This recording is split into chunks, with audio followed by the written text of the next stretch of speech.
Chris, Justin was saying that you guys talked a lot about sort of just the senior class and what they meant to you guys afterward. Just, I know you're upset with the way the season ended, but can you reflect a little bit on what CJ, Keyshawn, and Joey did for you guys this year? Yeah, I just thought,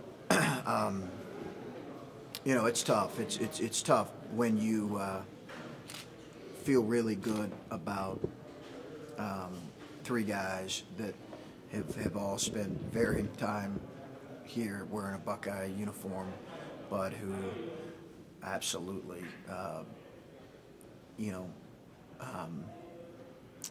gave us everything. And I think we're instrumental in keeping this team that probably faced as much adversity that I've ever experienced certainly as a head coach, and they kept it moving. And so as a coach, you're disappointed that they couldn't taste second weekend and what all that is. But, man, those guys, they left a real mark. They really did leave a real mark, and in really different ways, all three of them.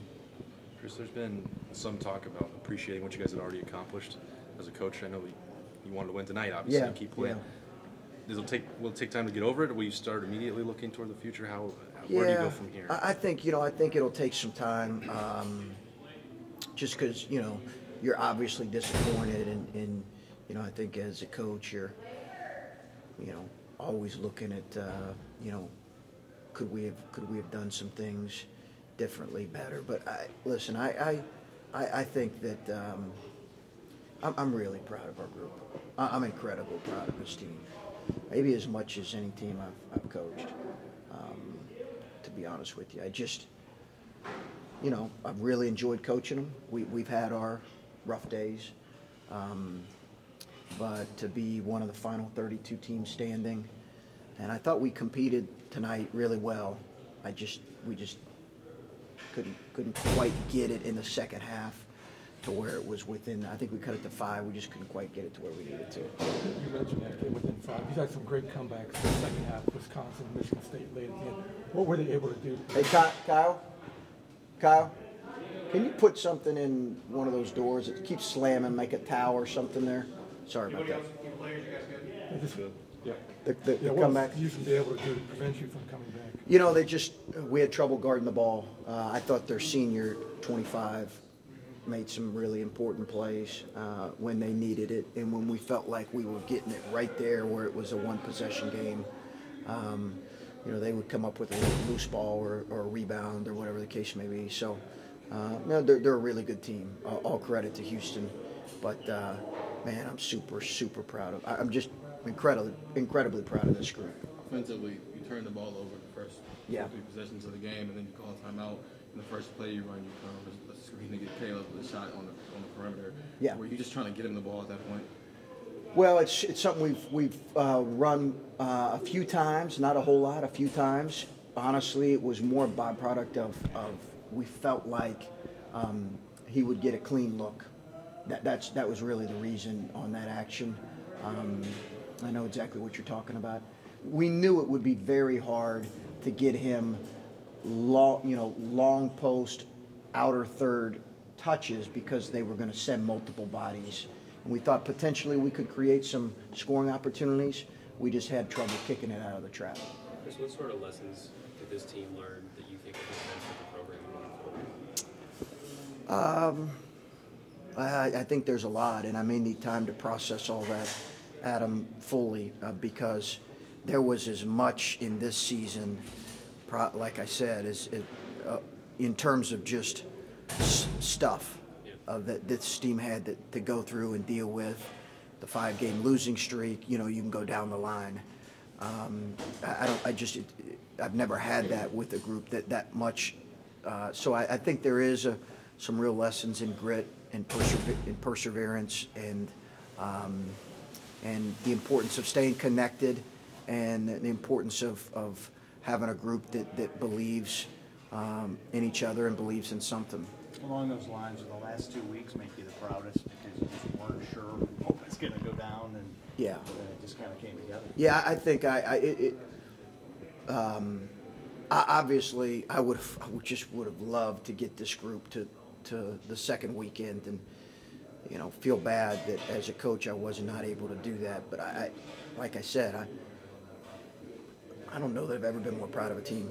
And it's really in light of this last 2.5, 3 weeks. I mean, it's just been a lot of really good stuff, a lot of gutsy performances, and it didn't look good there for a little while, as we all know. I want to ask you, this is 20 minutes after the game, a tough question to ask you, but you come away from this, again, feeling this is an NCAA program, seems to be on the upswing, guys coming in who can play, and as I look across your region, a lot of the schools you recruit against, Pittsburgh, Notre Dame, Indiana, Illinois, Xavier, West Virginia, Dayton, none of them were in this tournament. Not to single any of them out, but does this whole run and everything that's happened this season and last season, in a way, kind of differentiate your brand and your program from some of the ones you're going against? Well, we'll see, and we'll see how we continue and move forward. If you said to me, hey, I really look at, and so many, our freshmen were incredibly important to us. But if you said to me, why are we sitting here today, I would say it's because of the guys that were sitting in last year's locker room against Gonzaga. Mm. That's the improvement they made, the character they showed, and our freshmen were tremendous. But I think if we're going to continue to move forward, it's going to be because those guys in that locker room, this stings, and this stings in a really real way. As far as comparing to other programs, listen, I've said it, it's no guarantees. In the schools you rattled off, make it real for all of us that it's no guarantees to be here. But as we go through this together, I'm incredibly appreciative of this team this year and last year's team. I want to strive so hard to continue to move this forward. And I know how hard that is. Obviously, I know how hard it is to get here, to win a game, to win 2 games, to move forward. But and I don't want to get ahead of ourselves because there's no guarantees. But I do think that being in this locker room and tasting victory and defeat can only help us moving forward. When you say that it stings, obviously all season-ending losses sting. When you, by outside appearances, overachieved and gotten to where that you've gotten, why does that? I'm wondering why you say stings. I just think because you know how. I think it goes back to a little bit what Steve was saying. Just because opportunities can be limited to do this, to advance. Like I still think back on the last 2 minutes of the Notre Dame game 4 years ago in the round of 32, and I honestly, it haunts me in terms of. Because it was right there, and because how hard it is to get. So I just think when you get a taste of it, and you feel like you're close to it, I think that's why it makes it hard. Obviously, we would be in a completely different state and frame of mind had we been back at home instead of here. But nonetheless, it stings. And the fact that your guys don't quit. Even though it was 6 points, 8 points, that I'm sure you just felt like you were a stop and a bucket away from. We did. We just couldn't get. But that's true. That's C.J. Jackson, Keyshawn Woods, the Wessons. That's our freshmen. That's Musa. That's Kyle. That's all. That's all. Everybody that played there. That is who they are as people, and that's who they've been really this year. Like I said, it never had a year that's had this many opportunities for us to kind of pack it in. Switching to Houston real quick, what you see on tape versus what you saw live, what really stood out? They're maybe a little faster than I thought, although we thought they were fast. Their team quickness bothered us, and I think their collective athleticism bothered us a little bit. But they, in a lot of ways, they are who we thought they are, tough, a veteran group. And athletic. When you list off all the things that you guys went through this year, just a losing streak, injuries, suspension, did you learn anything about yourself as a coach? Yeah. You're gonna have to check my journal for that. But yeah, learned a lot, I think. I'm gonna get one of those secrets one day. Yeah, you will one day. Chris, you have a lot of guys on this team who are like 19 and younger. Like Moose is a 19-year-old sophomore. Obviously, you have the young guys. Like for them to experience sort of so much already so early in their careers, like just how is that going to help those young guys in particular? We'll see, but it's probably, if you said to me, hey, what are you interested to see? That would be it, probably as much as anything. Like, how does this fuel us moving forward? Excuse me. Like what do we see in our guys here moving forward in the off season? There's no question that I think being here last year helped Andre Wesson, who played an important role in those 2 games last year. I just think it did, because Andre will tell you, like, the reason that he is here is to play in the NCAA tournament. And it helped him have a great offseason, and he had a terrific junior year. So we'll see if that motivates and challenges other guys. How will you approach the offseason assistants? I'm sure getting opportunities, and how likely you think it is that we see the same group back next year? Oh, I think you always experience some change across the board in your program in an off season. I think that's expected now in college basketball, right? So, we anticipate that there'll be some of that. What all that looks like, I'm not sure, and haven't put a ton of thought into, but it's an expectation now in college basketball, and we'll see with our staff. I think I have an incredible staff, and I wouldn't be surprised if someone does reach out to them.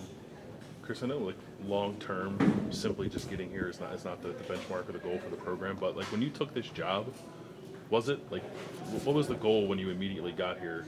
And now that you've been to the tournament twice in 2 years, and people didn't really expect you guys to be here. To get here as quick as possible, and I think I said that maybe in my press conference. Or maybe the question, that really was the goal. How quickly could we get our group tasting March Madness and what that is?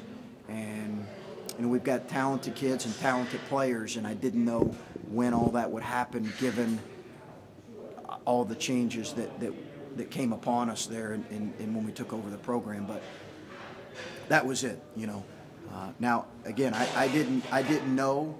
I'm not going to sit here and say I expected this in the first 2 years and 2 wins. No. But it was just get here with the process that we believe is the right way. And you're not going to mortgage your future for trying to get there in 1 year. I think there is a process to this. But at the same time, we want to stay committed to the process and yet get here as quickly as we could. And you hear that all the time with guys who take over jobs. I'm glad I think we stayed committed and true to our process, and yet we were fortunate to be here, these first 2 years. And you advance that target forward now that you've been here in the first 2 years? Yeah. I think consistency for one. The tough thing, as you guys all know, is I think you just want to get here as consistently as you can and put yourself in position to advance. Because there's no guarantees. There's plenty of good teams that are sitting home and headed home. But I think that the importance is building your team in your program where getting here is a consistent goal, and then advancing is a consistent goal. And that's the challenge in front of us. Chris, looking at next year, I would think another challenge is guys stepped it up in the last 2 weeks. Yeah. But that's got to be sort of the norm, right? I mean, you can't just kind of pick it up when the tournament comes. Yeah, I think the challenge for us is we got to find a way to be better in stretches in early conference. Obviously January and February. Now you're going to take some hits, but I think looking back, that's an area where I got to figure out as a coach how to get us better in those months. And some of those are byproduct of who we play, but as a coach, we've got to figure out how to get ourselves better in those moments. Because obviously we had a great start. It's a little bit fool's gold with the schedule, in my opinion. But that's probably my challenge. So you would expect a guy like Musa who took it up a notch to start next year, having taken it up a notch. All of our returners absolutely need to have all of our returners need to kind of have the off season that a guy like Andre Wesson had, and where he came back early and established himself as clearly a good player. Right now it looks like you'll have 3 freshmen and 4 sophomores next year, and Andre is the senior. You said that last offseason you were thrilled with how he was, but going into this offseason before his senior year, what are you looking for from him? Well, he's been tremendous. I want him to grow in his leadership and his willingness to lead. But he's been a tremendous. He was tremendous for us this year. I think we saw. Again, we're not here if Caleb doesn't have a much better sophomore season. Andre doesn't have a much better junior season. Kyle Young, before his injury, was on a track to have a really good year. Without the growth of so many of those guys, we wouldn't be here. So I just want to keep challenging him in that area to take ownership in the progress of our team. What are you looking at for Caleb on and off the floor? Yeah, they're tied together. We'll talk about that at some point. I just think he's a great kid, and he wants to do the right thing. I think the offseason is incredibly important. I think he had a good offseason last year, and you saw it in kind of what he's added to his game. But there'll be time to discuss that more specifically. Anything else? Okay. All right, guys.